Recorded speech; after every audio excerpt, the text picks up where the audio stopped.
Hello, beautiful people, and welcome back to Oba's Trending Gist, where we break down the news making waves across Nigeria.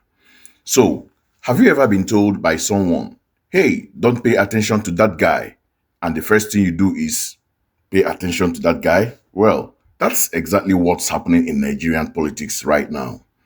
The FCT Minister Nyesom Wike, who we all know as a PDP heavyweight serving in an APC government, recently came out swinging. He told Nigerians to completely reject and disregard the new opposition coalition formed by parties like PDP, Labour Party, and other political parties. But his warning might have just done the exact opposite. Is the government truly unbothered, or are they getting a little nervous? Let's get into it. First, let's watch the first part of this heated discussion on Arise News. Sit back and take a watch. Matter on the table.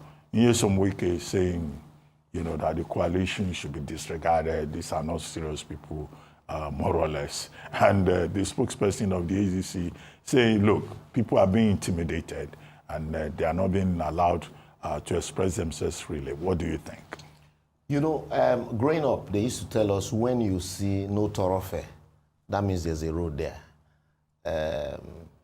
And in the same vein, it means that truly the coalition that the ruling party had once dismissed is actually taking, roots. Because there are certain persons I don't take their statement, seriously. Because I've heard them speak from both sides of the mouth before. And so now when they talk, I just look at the office they occupy and I'm like, hey, is this office that actually talking, not the person? If Wike were maybe in opposition, he probably would have been a member of the coalition today. I remember the same Wike as a governor in Rivers State and how he told us that PDP was malaria and APC was cancer. And today he's part of the cancer. All right, let us pause that there. Did you get that? The lawyer, Liborous Oshoma, hit the nail right on the head. He said, when you see no thoroughfare, that means there's a road there. In simple terms, the very fact that a powerful minister like Wike is taking the time to dismiss this coalition means the coalition is significant enough to be discussed. If they were truly irrelevant, the government wouldn't even bother mentioning them. And he raises a crucial point about consistency. He reminded us that this is the same Wike who once called the APC cancer and the PDP malaria. Today, he is a key player in that same cancerous government. This shows us that for many politicians, statements are based on convenience and current position, not on solid principles.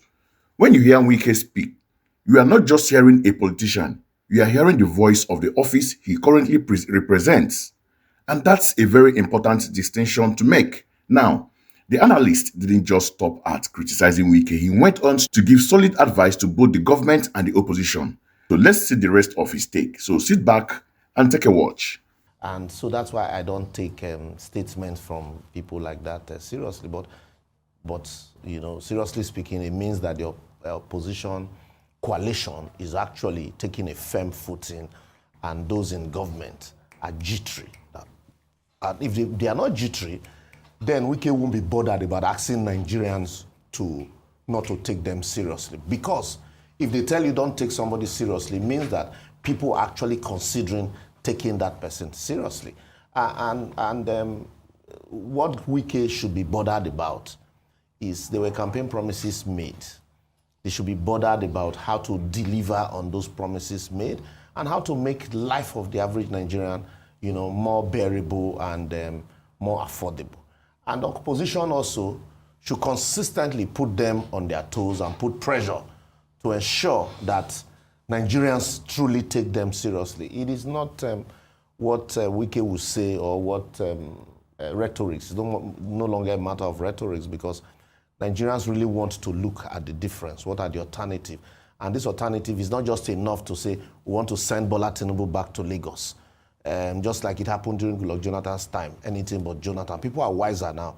People are also asking questions. And so this is an opportunity for Wike to now ride on those questions that people are asking to say, yes, we want alternative, but let us have plans and program. And then now that you're in government, you have the opportunity, you still have close to 2 years, to actually right the wrongs so that people can say, okay, yes, when they started their first 2 years was they fumbled and wobbled, but now, we can actually talk about them. It's not enough for you to just sit down and tell people, no, don't take them seriously. They are destabilizing, because you are also destabilizing. Just before the program, we were talking about the issue of renaming of streets and bus stops in Lagos. These are also destabilizing tendencies that shouldn't even be encouraged. Okay. So this statement was made at the University of Port Harcourt's 35th combined convocation with the 50th anniversary. And also present there was the sole administrator of Rivers State, Ibok Ete Ebas. This is coming some weeks now after there was some excitement around chatter, murmurings. I don't want to call them rumors. It was more than rumors about the return of Governor Sim Fubara. What do you make of the optics that were on display at that occasion? Yeah, first and foremost, let me look at it from Wike and the politicians averagely. Everywhere they go, they play politics. Everywhere they are. There's only a politician in Nigeria that will be invited to a church service after homily and then Thanksgiving. You give him a microphone to thank God, he'll be preaching politics and condemning and insulting people. For the Rivers State administration, over time, I had consistently maintained that both sides were wrong. I was on this same platform where I said Section 109 is not self-executory and that Fubara should be careful and the way he was going. And then you now saw the drums of war from the other side. And today, people, no matter what our misgivings are, some people are saying peace had returned to Rivers. And so we want to see at the end of the day that not just peace returning, we also want to see that governance, because that's what will benefit the people. Rivers State Port Harcourt used to be the garden city in Nigeria, but today you want to talk about militancy, you're talking about insecurity, terrorism and pipeline vandalism. These are names you call in these areas. So people want to see governance return. People will not just be talking about building bridges. We'll be talking about infrastructure. We'll be talking about human capital development. We'll be talking about processing. Here we hear agriculture, farming. But farming without processing, adding value, is poverty. And so that's, for me, it's the optics I would look at, not just whether Wike is talking about opposition, coalition. And then what is the state of this same university today compared to the way it was those days? This is the core of the matter right here. Mr. Oshoma is saying the government is jittery and their focus is misplaced. Instead of spending energy to discredit a new coalition, what should they be doing? Focusing on the promises they made during campaign. They should be bothered about how to make life of the average Nigeria better and more affordable. That's the real work, not political back and forth. He also threw a challenge to the opposition coalition. It's not enough to just be against the ruling party. They need to put consistent pressure on the government and show Nigerians a clear, believable alternative. Nigerians are wiser now. They want to see a concrete plan and policies, not just empty rhetorics. It's a powerful message to both sides of the political divide. Now, for my take on all of this, what we're seeing is Wike playing the role he has perfected. The political enforcer. The Tinubu administration seems to be using him to create distractions and launch attack on any perceived political threat. It is a strategy to keep opposition on the defensive and shift public focus away from the tough economic realities on the ground. By telling you to ignore the coalition, he is actually trying to frame them as unserious before they even get started. However, this strategy is a double-edged sword.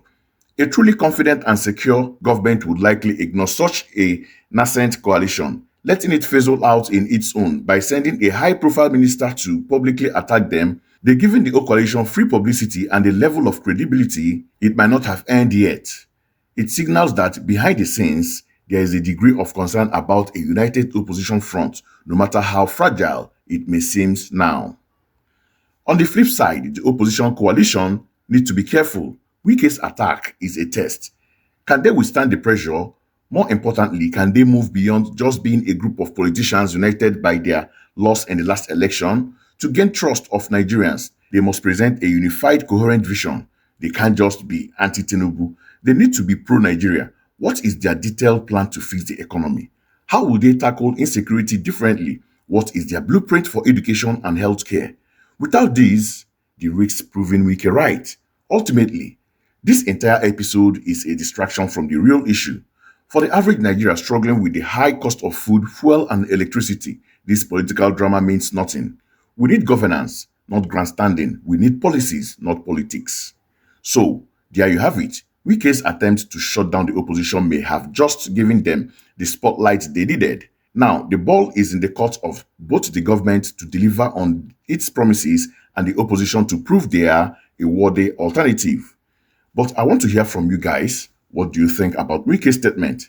Is it just politics as usual, or is it a sign that the government is worried about this new coalition? Let me know your thoughts in the comment section below. And as always, if you enjoyed this breakdown, please hit that like button, share this video, and make sure you subscribe to Obas Trending Gist for more insight. Thanks for watching, and I will see you in the next one.